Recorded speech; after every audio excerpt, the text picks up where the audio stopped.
Donc, nous saluons tous les saints, tous les enfants de Dieu partout dans le monde. Que la paix, la grâce et la bonté de notre Dieu vous soient multipliées au nom de Jésus-Christ de Nazareth, l'unique et le seul vrai Dieu, le roi des rois et le Seigneur des seigneurs. Nous le bénissons encore pour la grâce qu'il nous fait, qu'il nous accorde de pouvoir encore nous réunir en ce lieu et de pouvoir encore transmettre une parole d'édification pour le corps de Christ qui est l'Église.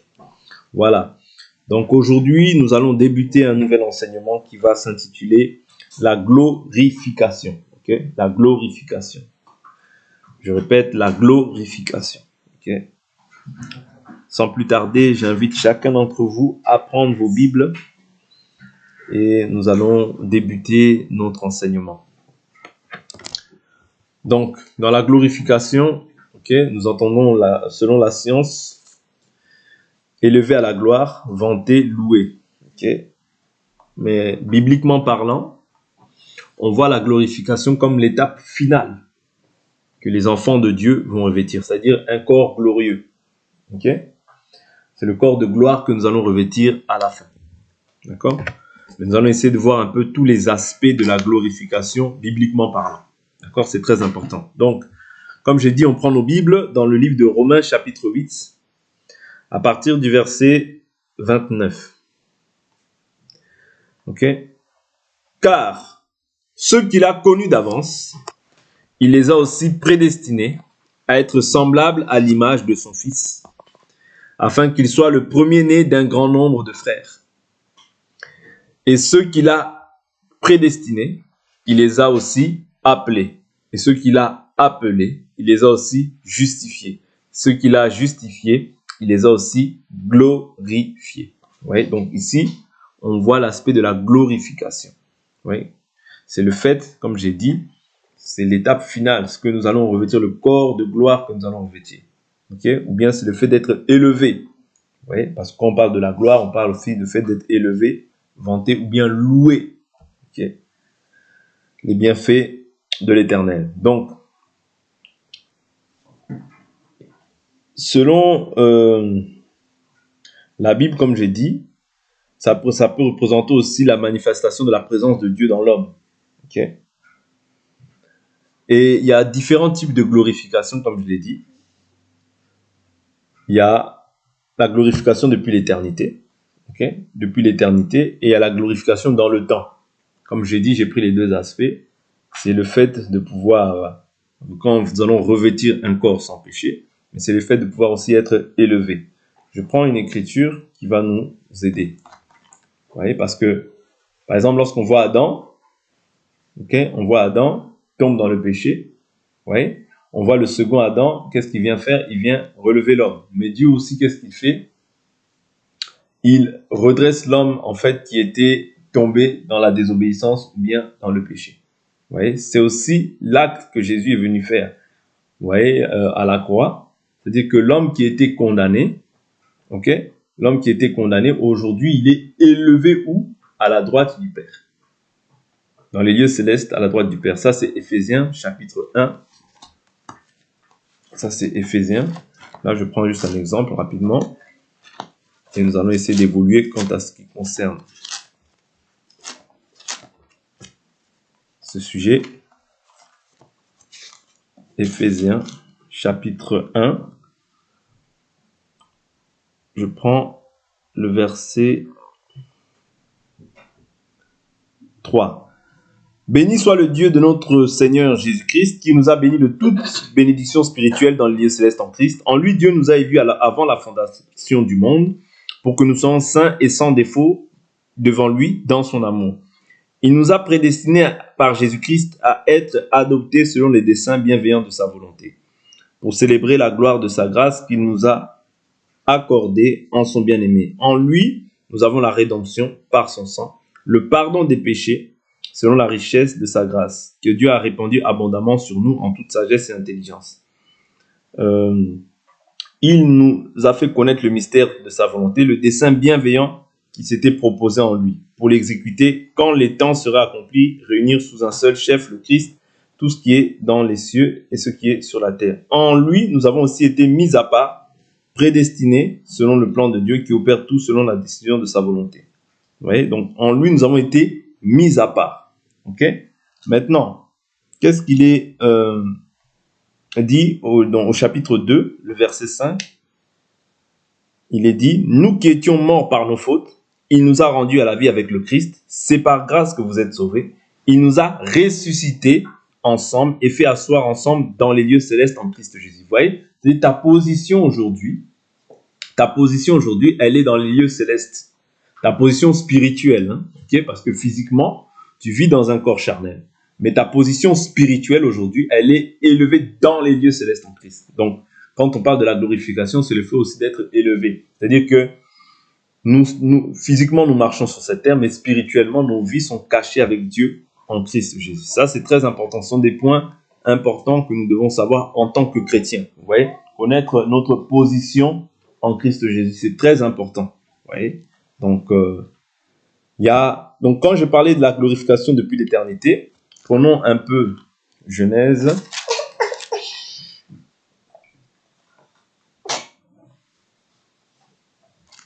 Prenons une écriture, ça va nous aider.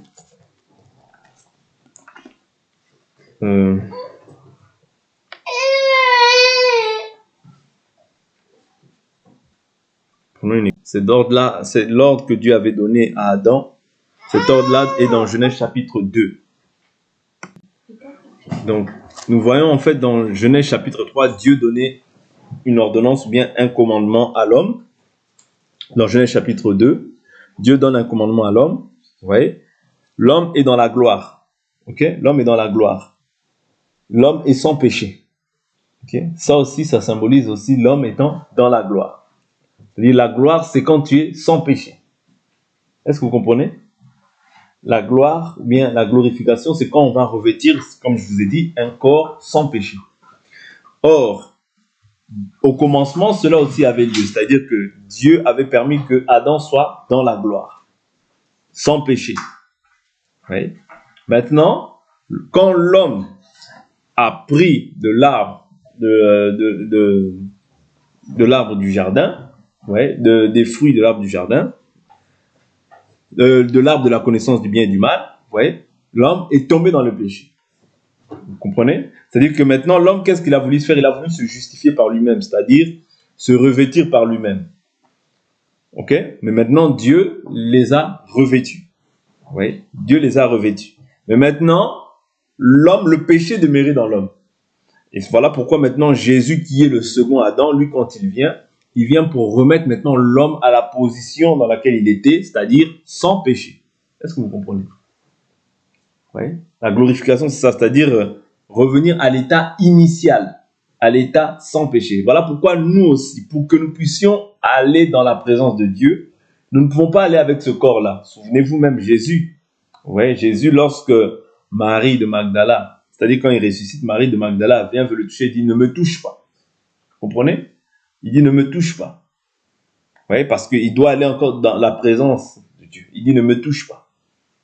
Vous comprenez? Parce que le corps qu'elle avait, c'était un corps de péché. Voilà pourquoi l'Écriture nous dit quoi? Tant que nous sommes dans cette chair, nous sommes éloignés du Seigneur. Vous comprenez? Parce que Dieu a condamné le péché dans la chair afin que nous ne vivions pas selon la chair. Et Jésus était sans péché.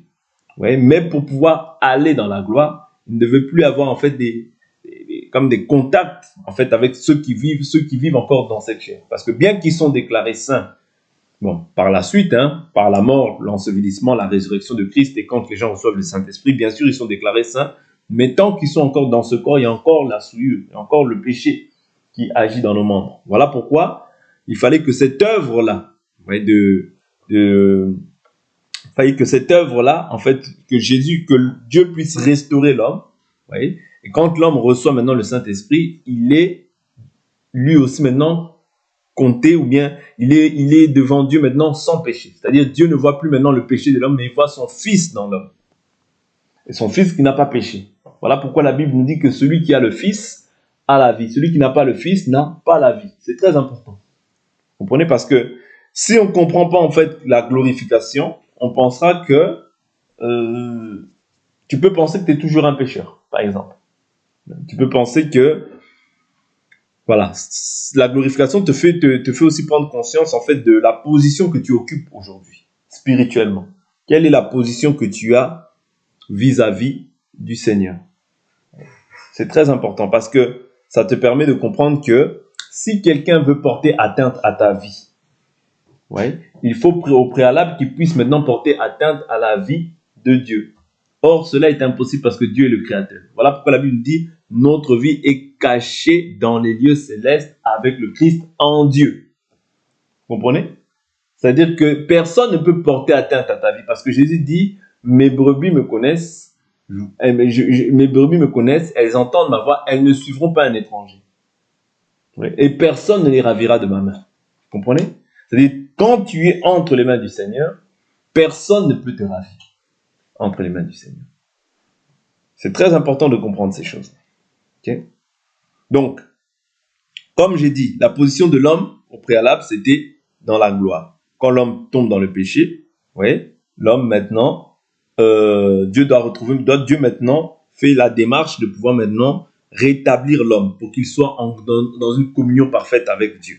Parce que le péché, c'est ça qui nous éloigne de Dieu. Selon Ésaïe, qui nous dit que ce sont vos péchés qui vous éloignent de moi. C'est le péché qui met une distance entre l'homme et Dieu. Oui.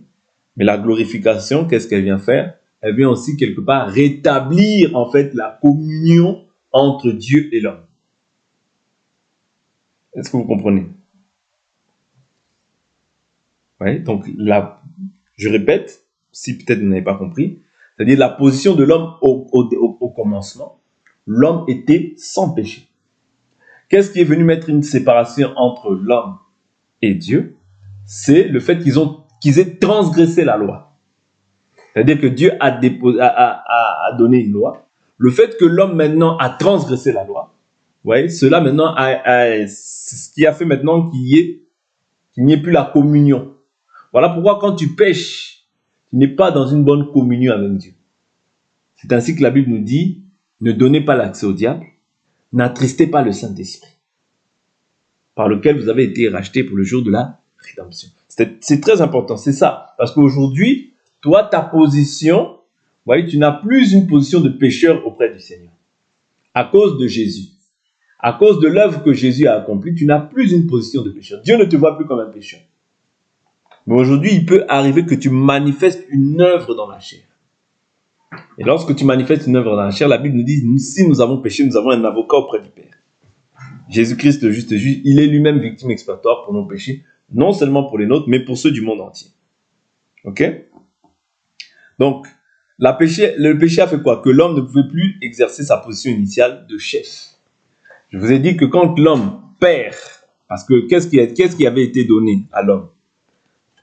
Dans Genèse, chapitre 1, au verset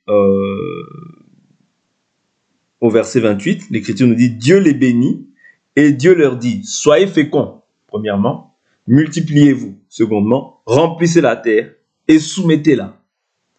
Oui. Dominez sur les poissons de la mer, sur les oiseaux du ciel et sur tout animal qui rampe sur la terre. Dieu dit, voici que je vous donne toute herbe porteuse de semences et qui est à la surface de toute la terre. Et tout arbre fruitier porteur de semences, ce sera votre nourriture. Et tout animal de la terre, tout oiseau du ciel et tout ce qui rampe sur la terre et qui a souffle de vie, je donne toute herbe verte pour nourriture. Il en fut ainsi. Dieu vit alors tout ce qu'il avait fait, et voici, c'était très bon. Il y eut un soir, il y eut un matin, ce fut un 6e jour. Vous voyez? Donc ici, Dieu donne en fait l'autorité à l'homme. En fait, l'homme avait le pouvoir en fait de gouverner. Vous comprenez? De gouverner sur la terre. Maintenant, le péché a fait en sorte qu'il puisse perdre en fait cette autorité-là qu'il avait. Est-ce que vous comprenez? C'est-à-dire le fait qu'il ait perdu cette autorité-là, qui maintenant a pris cette autorité-là, c'est Satan, le diable. Selon Luc chapitre 4, vous voyez, selon même Genèse chapitre 3, parce qu'il dit, dans Genèse chapitre 3, il nous dit quoi déjà? Il est fait mention du fait que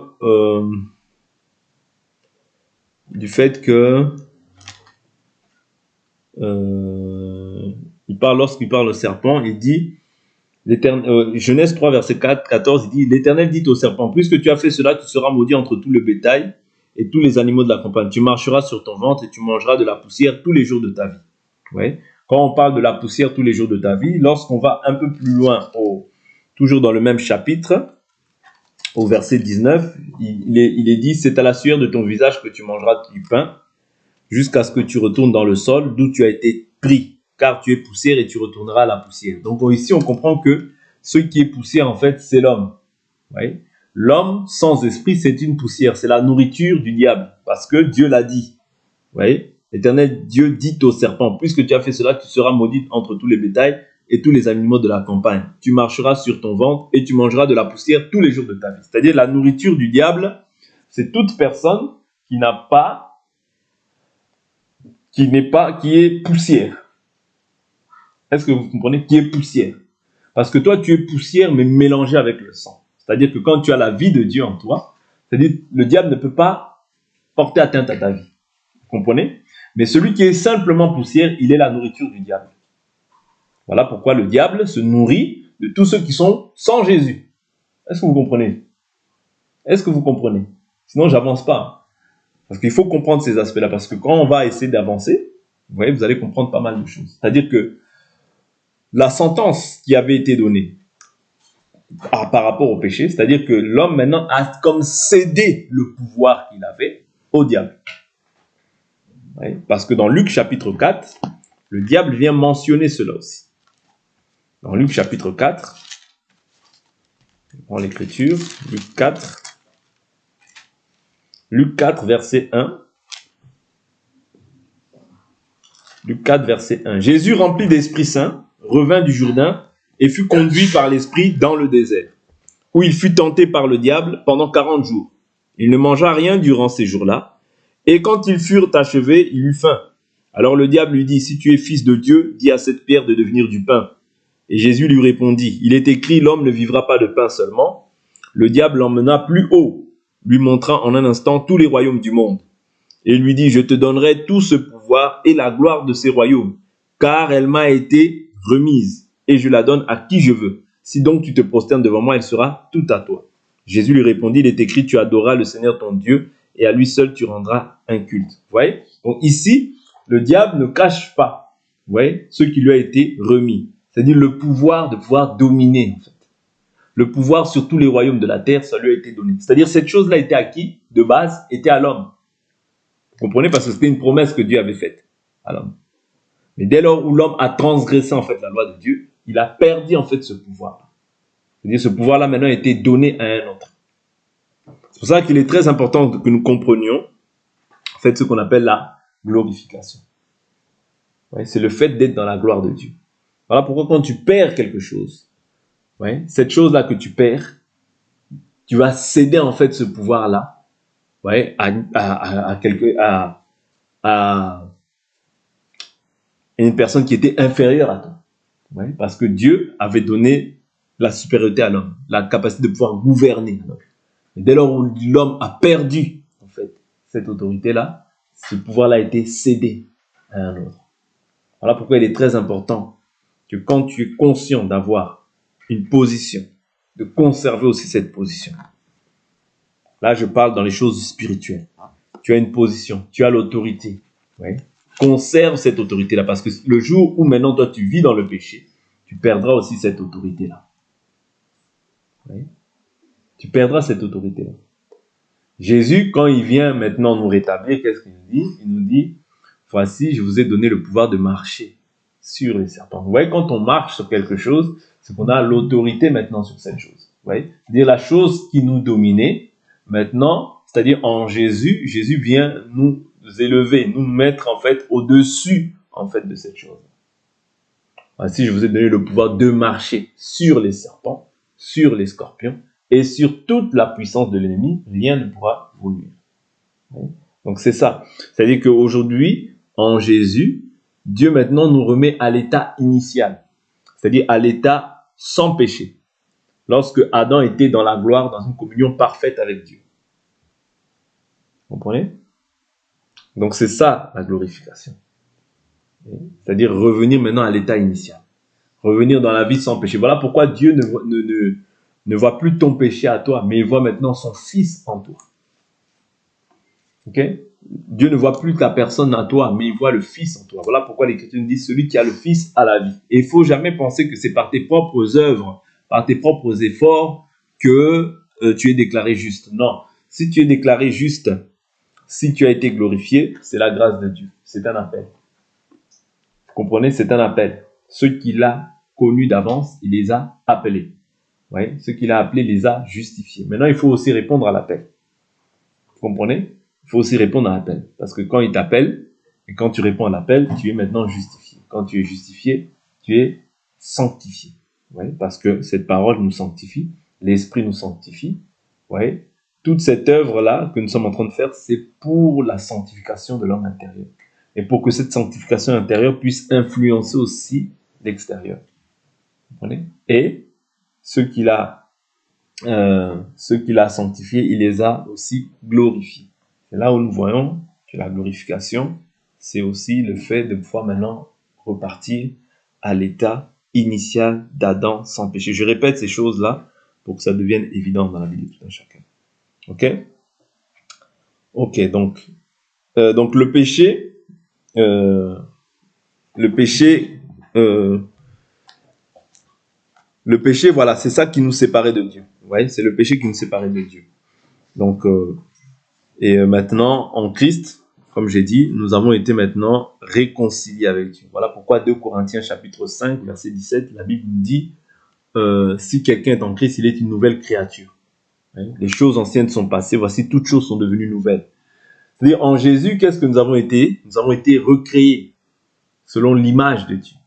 Oui, selon l'image de son Fils. C'est très important. C'est-à-dire que tu es une nouvelle créature.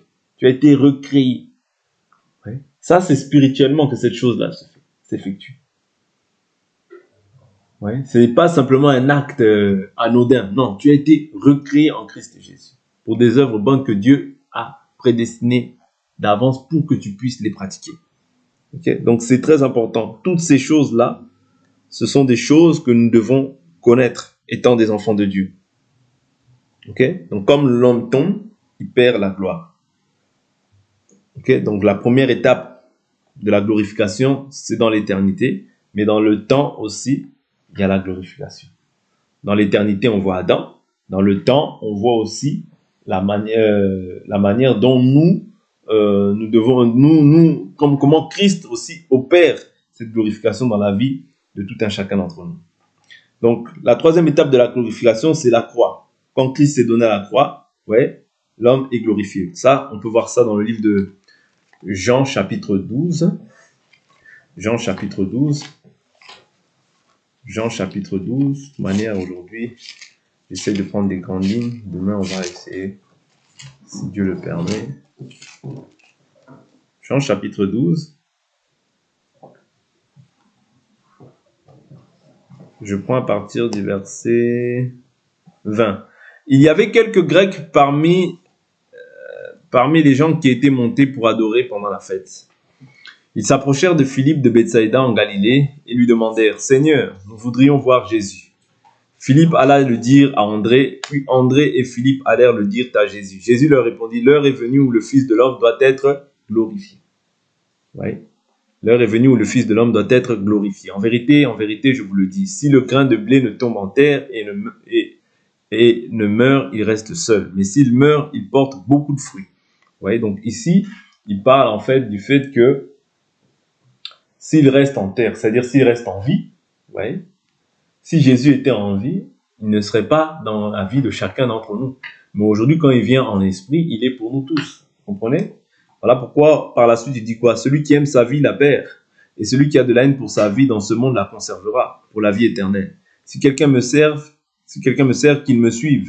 Et là où je suis, là aussi sera mon serviteur. Si quelqu'un me sert, le Père l'honorera.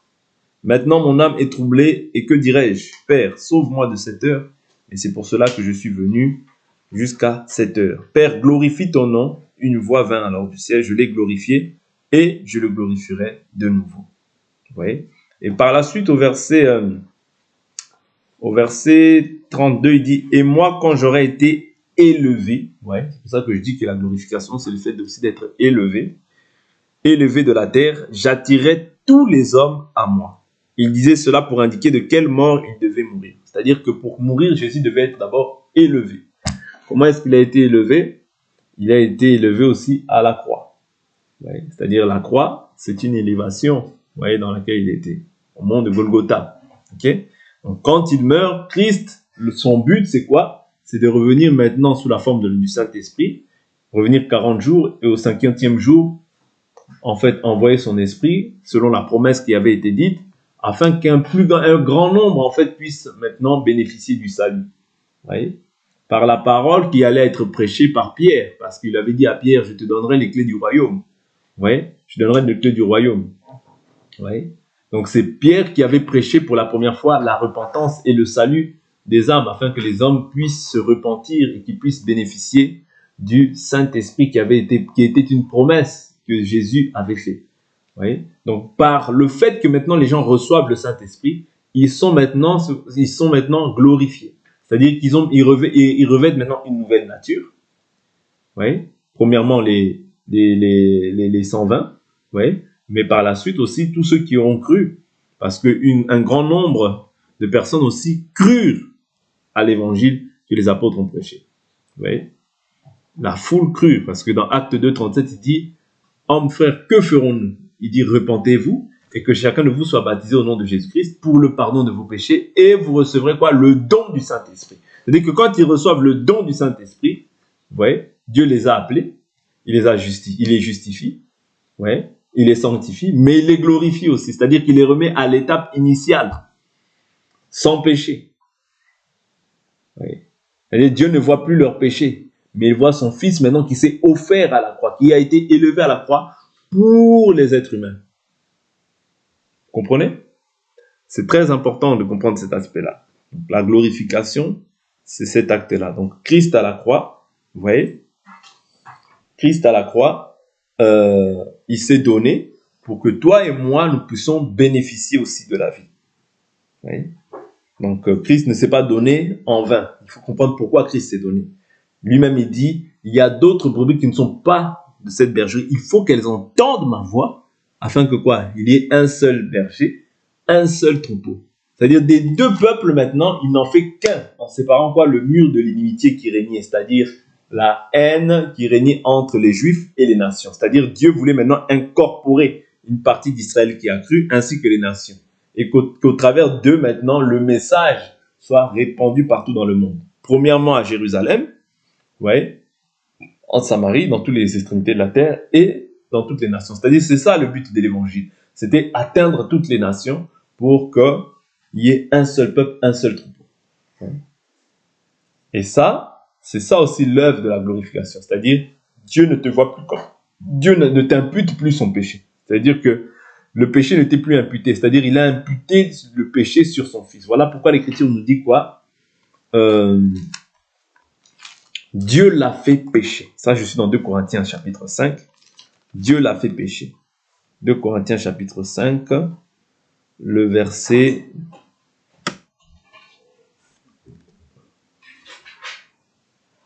Bon, je prends à partir du verset 17. Si quelqu'un est en Christ, il est une nouvelle créature. Les choses anciennes sont passées. Voici, toutes choses sont devenues nouvelles. Et tout cela vient de Dieu qui nous a réconciliés avec lui par Christ et qui nous a donné le service de la réconciliation.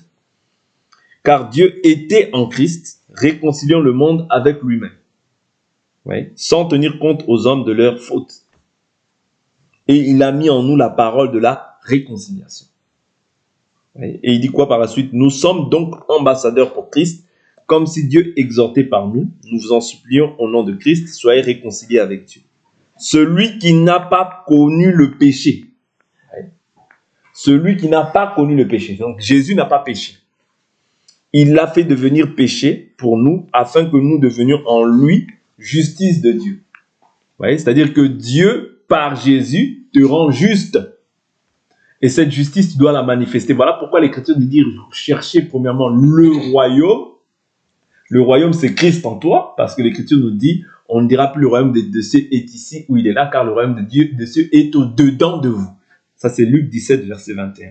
C'est-à-dire que le royaume, c'est Christ qui vient maintenant habiter en toi. Oui? Lui qui n'a pas connu le péché, il vient maintenant maintenant te pousser à manifester la justice de Dieu. Vous comprenez? C'est-à-dire, le Saint-Esprit te pousse, c'est-à-dire quand tu as reçu maintenant quand tu es maintenant une nouvelle créature, tu dois marcher dans la justice de Dieu. Parce que lui aussi est juste. Nous aussi, nous devons nous efforcer à marcher dans la justice. Voilà pourquoi ce que tu dois rechercher, c'est premièrement le royaume et sa justice. Être juste dans tout ce que tu fais. Parce que maintenant, tu as reçu une nouvelle nature. Et cette nature-là, maintenant, Dieu ne voit plus ton péché. Voilà pourquoi, du fait qu'il ne voit plus ton péché, toi, maintenant, ne te dis pas que ce soit pour toi une occasion de pécher et de demander pardon. Parce que l'Écriture nous dit, que dirons-nous? Pécherions-nous afin que la grâce abonde? Certes, non. Si nous sommes morts au péché, comment vivrions-nous encore dans le péché? C'est-à-dire, quand tu es mort au péché, tu ne peux plus vivre dans le péché. C'est-à-dire, cette chose-là, c'est quelque chose d'étranger maintenant à ta vie. Vous comprenez? Du fait que ce soit étranger, c'est ça qui fait que maintenant, toi, ta position, parce que ce n'est pas par tes efforts, mais c'est la grâce. Ouais, c'est la grâce de Dieu. Dieu t'a glorifié aujourd'hui. C'est-à-dire que ta position maintenant, elle est dans les lieux célestes en Christ. Et nous attendons aussi le corps incorruptible de gloire. Le corps incorruptible de gloire que nous allons revêtir. Le corps sans péché. Parce que tant que nous sommes dans cette chair-là, ça c'est 1 Thessaloniciens chapitre 4, qui nous dit que nous allons revêtir, nous serons, en un clin d'œil, nous serons transformés. Oui. Du fait que tu seras transformé, c'est-à-dire que tu vas revêtir un corps sans péché, parce que l'Écriture nous dit que tant que nous sommes dans ce corps, nous sommes éloignés du Seigneur. Pourquoi? Parce que c'est dans ce corps que réside le péché. Dieu a condamné le péché dans la chair. Pour simple raison que toi, tu ne vives plus selon la chair, mais selon l'esprit. Voilà pourquoi tu es appelé à être juste. Parce que lui est juste. Et il ne te dit pas d'être juste par tes propres efforts, non.